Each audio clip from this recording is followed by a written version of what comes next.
So, we are ready to start the vlog? We are ready? Yeah, ready. Okay, very good. Let's start. Let's go!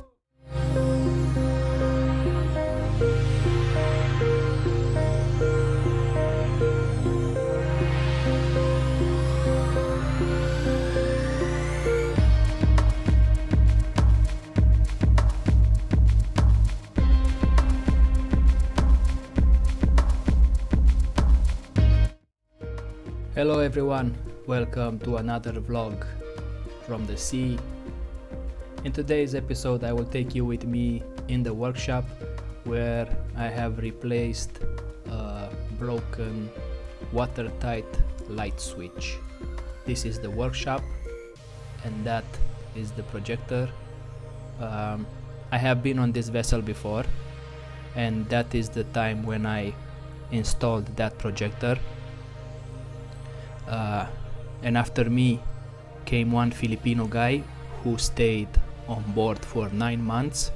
In the meantime, I signed off and I went on another vessel, and when he finished his contract I came back on this vessel.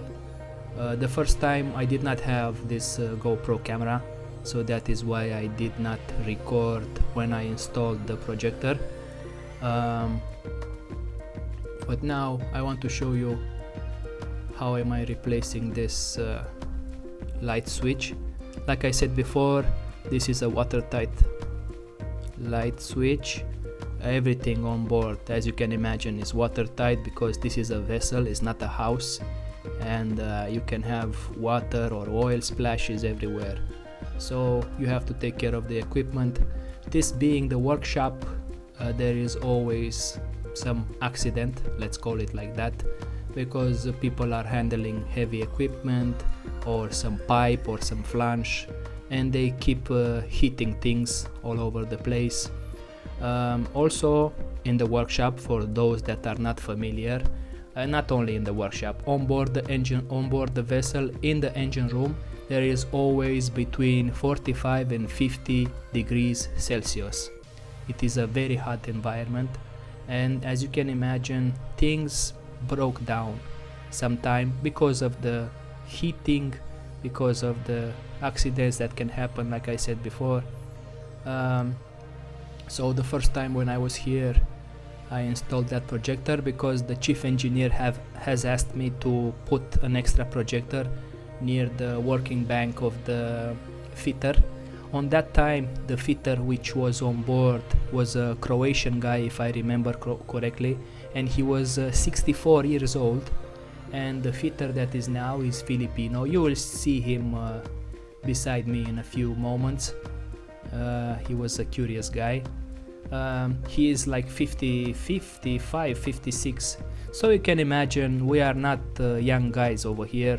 Our sight is not like when we were 22. So of course any extra light while we are working is always helpful, and of course we want to do a good job, so I had no issue to install an extra projector in the workshop. Luckily already there was a spare projector on board.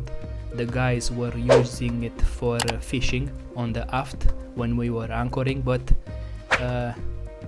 I had to use it here in the workshop. This was more important, and I ordered, before I signed off, I have ordered another 2 pieces for the next guy to have, in case he will have an extra job, or he can just make it for the guys so they have when they are fishing again. So this is a watertight switch. There was some problem with the wiring, and also the switch itself was broken because, as you can imagine, many people over here on board, they do not take care of things like it's their own. Like for example, when you are at your house, you take care of things because you have spent your own money, you know. But when you are on board, some people do not care and they handle everything like it's free, and as long as they did not pay from their own pocket, they do not care. So things break down. Of course, me being the electrician, I have to fix this problem. I had no issue with that, and I was thinking better I do a vlog about this just to show you guys what I'm doing. This is an easy job, and luckily it's not so busy in the workshop, so the guys are not bothering me. And as you can see, I'm standing here in my own 2 feet. It's not some enclosed space or crawling under some heavy machinery. This is an easy job, and sometimes I am lucky enough to have a job like this. Of course, sometimes I am not so lucky. Like I said before in my previous vlogs, sometimes I have to go in void spaces for sensors of the cargo tanks, or sometimes I have to go in the tunnel to fix some sensors for the ballast system or some other things. But luckily enough, today it was an easy job for me, and I had no issue to fix this. The fitter was was nearby, and he was just looking around. I told him, please don't sit here watching me, I do not like that when I'm working, but he was pretending like he does not understand English. So I gave up, I just let him look around. Anyway, he was not so busy anyway, so he was just standing there. I think after a while he told me he has to do some welding, but there was nothing in a rush, so I had plenty of time to do this. As an extra tip, if you are coming on board as an electrician for the first time, whenever you are working on electrical equipment, always switch off the power that is supplying that equipment. If you are talking about some heavy machinery or just a simple light switch, it is better to switch off the main power.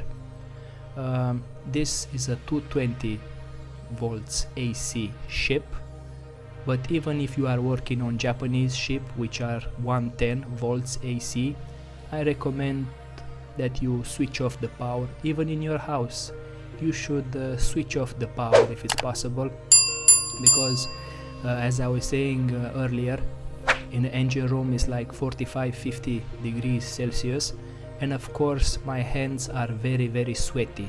And as you can imagine, if you are putting your left hand, which is on your heart side of your body, if you are putting your sweaty left hand on a phase on 220, you may die.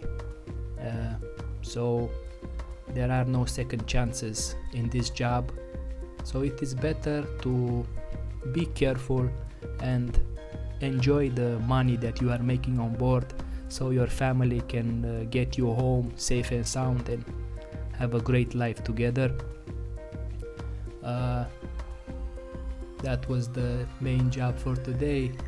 This was happening in the morning, so I was fresh, I was I was not so tired. Even though the ship was rolling a little bit that night, I was okay. This is one of the jobs that the electrician has to do sometimes. Of course, I have plenty other jobs as an electrician. I think the previous day before this job I was changing some bearings for the motors. As an electrician, you always have to keep the running hours of all machinery on board and all the motors, and according to the running hours, at about 4,000 running hours, some bearings need to be changed. But of course you need to check this with the chief engineer and the manual of the equipment, but usually at about 14,000 hours you have to change the bearing. It also depends, like I said, of the chief engineer. Some chief engineers, they don't want to replace a bearing that is still in good condition, even though the maker is recommended to be replaced. So anyway, you just have to do what you are told. So today it was a good day for me. It was an easy job. I already replaced this before, this light switch, and it was fine. It was just fine. this is an extra job. This was not from the shipyard. I have installed this light switch as an extra. So whenever you are installing something extra, try to be on the safe side and don't put it somewhere where it's easily accessible to be an accident. Thank you very much for your attention. I hope you have enjoyed my vlog. Hit that like button if you have enjoyed it. Share it to your friends. Maybe they are curious also what we have discussed here. And maybe you want to subscribe to the channel if you are not already subscribed. I hope you will enjoy my next content just like you have enjoyed this. Everything on this channel will be about the seaman life. If you want me to do a vlog about a particular subject, leave a comment. And as always, I wish you a very nice day. Goodbye.